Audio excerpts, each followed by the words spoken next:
Hello student, आज हम पढ़ने वाले हैं class 7th English chapter number 13 one way ticket second के बारे में। यानी ये एक टिकट है जो हम 12वें चैप्टर में पढ़ चुके हैं, उसके क्वेश्चन आंसर और उसके एक्सरसाइज के बारे में देखेंगे। जो भी कक्षा 7 के हैं उनके लिए ये वीडियो बहुत ही यूजफुल होने वाला है, और वीडियो को पूरा देखें और अपना एक्सरसाइज पूरा करें। तो हम शुरुआत करते हैं इसके पहले प्रश्न से।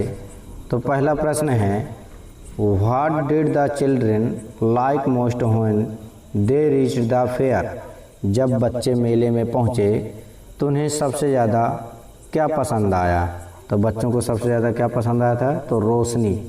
तो children like the lights in the fair the most, यानी बच्चों को मेले में सबसे ज़्यादा रोशनी पसंद आई थी। क्या पसंद आई थी, रोशनी। जो मेले में लाइट्स लगी हुई थी तो उनकी वो बच्चों ने रोशनी पसंद की थी। तीसरा प्रश्न है, why did the children decide to stay together. बच्चे एक साथ रहने का फैसला क्यों करते हैं। यानी बच्चों ने जो फैसला लिया, निर्णय लिया, तो क्या निर्णय लिया, एक साथ रहने का क्यों निर्णय लिया। इसका आंसर है, the children decide to stay together so that they are not lost in the crowd. बच्चे एक साथ रहने का फैसला करते हैं जिससे वे भीड़ में खो ना जाएं। यानी उनको डर रहता है कि कहीं वो खो ना जाएं, इसलिए वो एक साथ रहने का फैसला करते हैं। तीसरा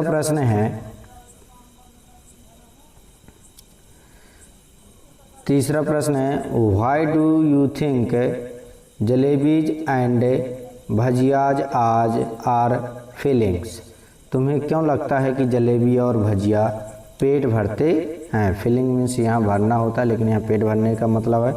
इसका आंसर है, I think jalebis and bhajiya are feeling because they are heavy and take long to digest.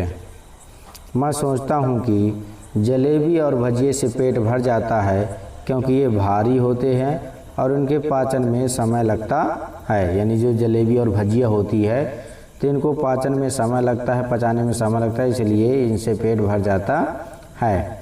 अगला प्रश्न है, चौथा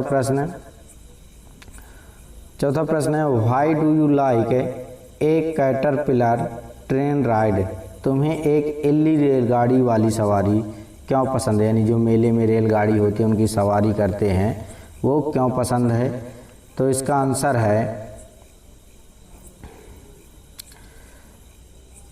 चौथे प्रश्न का आंसर देखेंगे,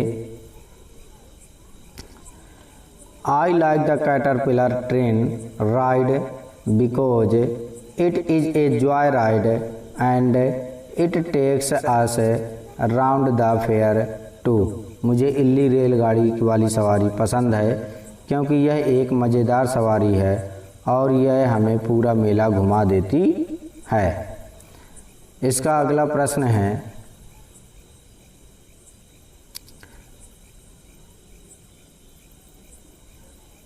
पांचवा प्रश्न है, what kind of seats does a merry go round have. Mary go round की सीटें किस प्रकार की हैं। यानी मैरी गो राउंड जो झूला होता है उसकी सीटें कैसी होती हैं, या झूला कह सकते हो, या कह सकते हो जैसे हम मेले में जाते हैं तो हमें कई प्रकार के झूले होते हैं, उसी को एक मैरी गो राउंड कहते हैं। उसकी सीटें कैसी हैं, तो merry go round has decorated wooden horse as seats. Merry go round में सजाए हुए घोड़ों वाली सीटें हैं जो कह की बनी होती हैं, लकड़ी के घोड़े बने होते हैं, उनकी सीटें सजाई जाती हैं। छठवां प्रश्न है, why did Lambu want to go on a merry go round. Lambu merry go round पर क्यों जाना चाहता था। तो इसका आंसर है, Lambu wanted to go on a merry go round as on it they could ride a horse too. Lambu merry go round पर जाना चाहता था क्योंकि उस पर वे घुड़सवारी भी कर सकते थे, यानी लंबू मेरी गो राउंड पर जाकर घुड़सवारी भी कर सकते थे, इसलिए वह मेरी गो राउंड पर जाना चाहता था। 7वां प्रश्न है, why is the story called one way ticket? कहानी को एक मार्गी टिकट के नाम से क्यों पुकारा जाता है? यानी इसमें हमने 2 चैप्टर पढ़े, एक 12 एंड एक 13। तो पहले चैप्टर का नाम है वन वे टिकट फर्स्ट, यानी एक मार्गी टिकट एक, और दूसरा भाग हो गया एक टिकट भाग 2। तो इसका आंसर है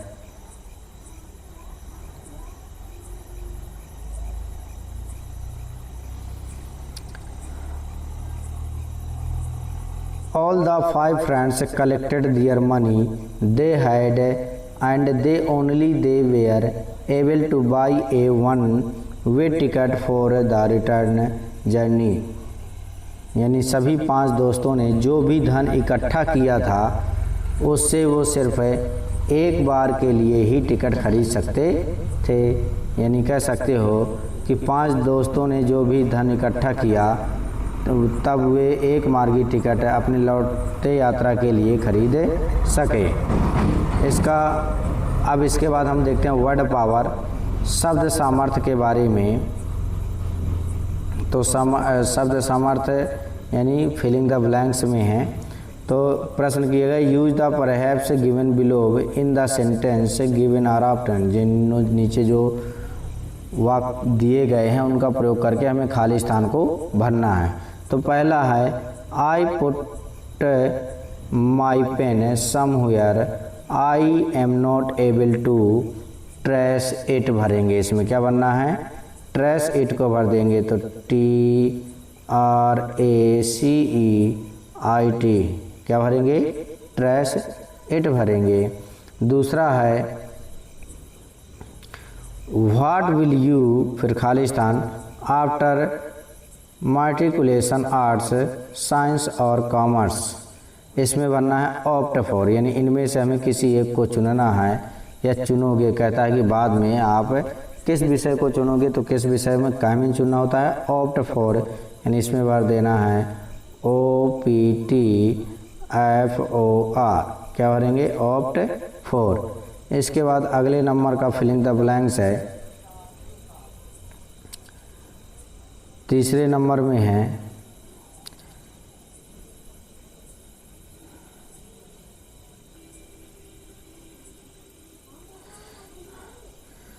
the child held his mother's hand tightly so that he may not. यानी बच्चों ने मेले में अपने मम्मी पापा के हाथ क्यों पकड़ रहे हैं? ताकि वो खो ना जाएं।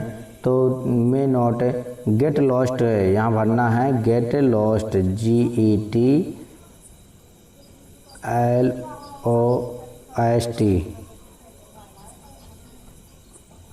फिर चौथे नंबर में भरना है खाली स्थान, the correct solution of his sum. यानी योग का सही आंसर क्या है? Find out. चौथे में क्या करेंगे? फाइंड आउट बनना है। पांचवा है, there were several as the fair. There were several यानी मेले में वहाँ अनेक होते हैं। एट द फेयर मेले में क्या होते हैं? जॉय राइड्स, अनेक प्रकार के खुशी वाले राइड्स, सवारियाँ, झूले अनेक प्रकार के होते हैं। छठवें नंबर पे है, if you stand under the lost sun you will. यदि तुम धूप के या सूरज के नीचे खड़े होते हो, गर्म धूप में, तो यू विल, तुम्हें क्या करना चाहिए? गेट डिजी, यानी हमें गेट डिजी ठंडापन प्राप्त करना चाहिए, महसूस करना चाहिए, ठंडा पानी पीना चाहिए या ठंडे स्थान में जाना चाहिए। डिजी, गेट डिजी का मतलब होता है ठंडापन, ठंडा स्थान या कुछ ड्रिंक वगैरह। इसके बाद सातवां है, सातवें को देखेंगे,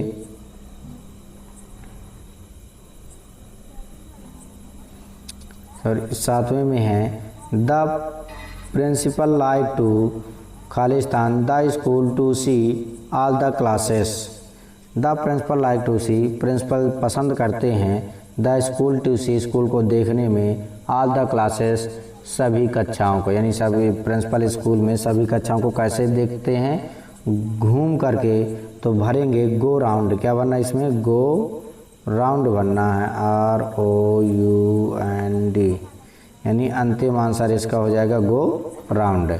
इसके बाद अगला प्रश्न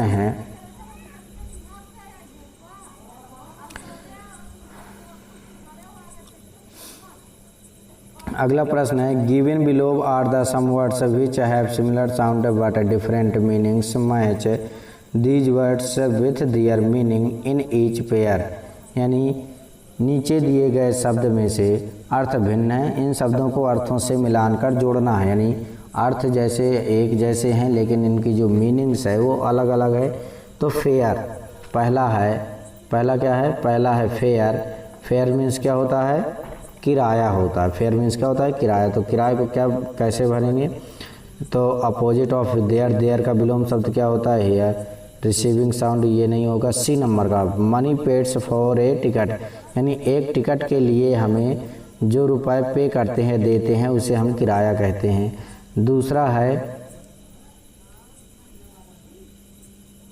हेयर। हेयर मीन्स होता है यहाँ, तो ये किसका विलोम है? अपोजिट ऑफ दियर का, तो दूसरे का मिला देंगे, ए से मिला देना है। तीसरा है फेयर। फेयर मीन्स होता है मेला। फेयर मीन्स क्या होता है? मेला। तो इसको मिलाना है gathering of shop act for public entertainment, यानी लोगों के मनोरंजन के लिए जो दुकानें रखी जाती है उसे हम उस स्थान को मेला कहते हैं। अंतिम है हियर। हियर मीन्स होता है सुनना। क्या मीन्स सुनना? Receiving sound by the year, यानी कान के द्वारा जो आवाज़ हमारे कानों पर पड़ती है उसे हम क्या कहते हैं? सुनना।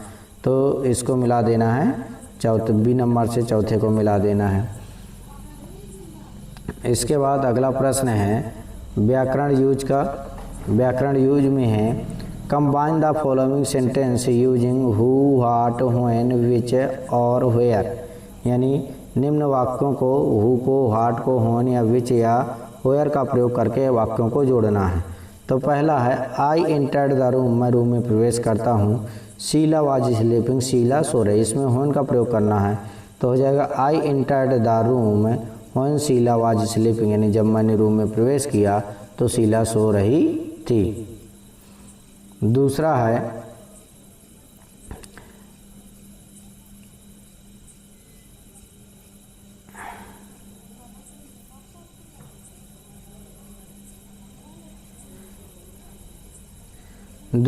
Mohan has gone, I do not no, इसको हेयर का प्रयोग करके जोड़ना है।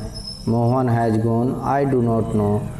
तो इसमें जब वेयर का प्रयोग करेंगे तो इसमें जो लास्ट वाला वाक्य उसको पहले लिखेंगे I do not know where Mohan has gone, यानी मैं नहीं जानता कि मोहन कहाँ गया है। तीसरा प्रश्न है the doctor came the patient had died on, यानी डॉक्टर आया मरीज मर गया।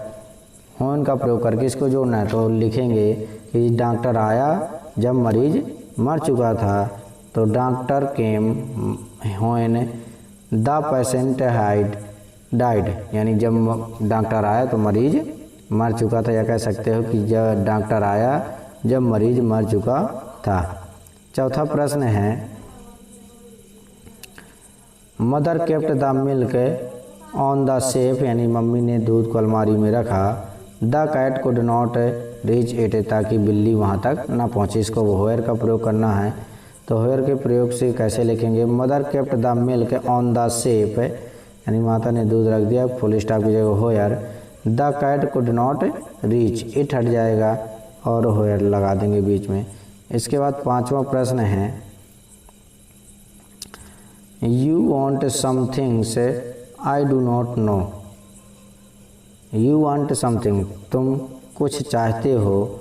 आई डू नॉट नो, मैं नहीं जानता, इसमें व्हाट का प्रयोग करना है। आई डू नॉट नो, मैं नहीं जानता। व्हाट डू यू वांट, तुम क्या चाहते हो, यानी प्रश्न कर रहा है तुम कुछ चाहते हो। आई डू नॉट नो, मैं नहीं जानता। तो इसका आंसर हो जाएगा I do not know what do you want, तुम क्या चाहते हो। छठवां प्रश्न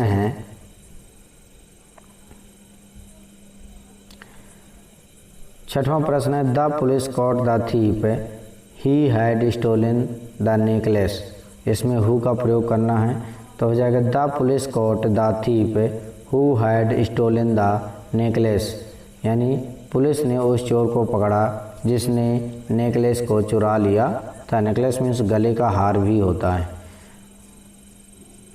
इसके बाद अगला प्रश्न है, टू का प्रयोग करके निम्नलिखित वाक्यों को लिखना है। यानी दोबारा से हमें टू का प्रयोग करके वाक्यों को लिखना है। तो सो की जगह हम टू का प्रयोग करते हैं और दैट की जगह फॉर या कैन नॉट या एल्स या नेवर की जगह टू का प्रयोग करें। यानी दोनों टू में अंतर है। एक टू में प्रयोग करते हैं सो की जगह टी डबल होगा और दूसरे की जगह या आई कैन नॉट या नेवर की जगह या निगेटिव जो मार्क्स हैं या निगेटिव वर्ड की जगह प्रयोग करते हैं टी ओ का। तो दोनों का प्रयोग होगा इसमें। तो पहला है, this exercise is so difficult that I can not do it. यह एक्सरसाइज अभ्यास बहुत कठिन है कि I can not do it, मैं इसे नहीं कर सकता हूँ। तो इसका जो टू का प्रयोग से बनेगा, this exercise is too difficult. यह एक्सरसाइज बहुत कठिन है फॉर मी मेरे लिए, टू डू करने के, यानी यह एक्सरसाइज मेरे करने के लिए बहुत कठिन है। इसका दूसरा प्रश्न है, it is so hot that I can not walk outside.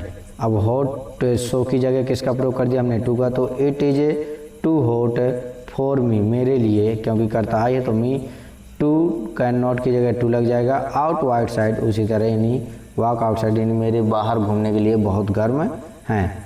तीसरा है, it is so dark that one can not see. It is so that, अब सो की जगह हमने प्रयोग किया टू का। तो it is too dark for to see, देखने के लिए, यानी बाहर देखने के लिए, कुछ भी देखने के लिए बहुत अंधेरा है। इसके बाद चौथा प्रश्न है,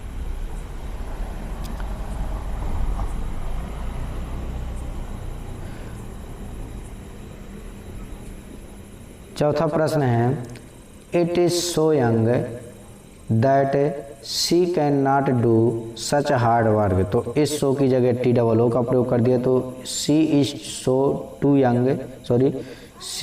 टू यंग, अब that to do such hard work, that she can not की जगह हो जाएगा, क्योंकि कर्ता और सेम है।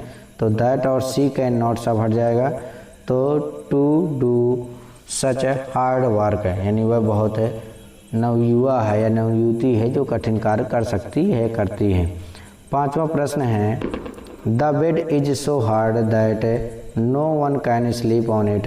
यह बिस्तर बहुत कठोर है जिस पर कोई नहीं सो सकता।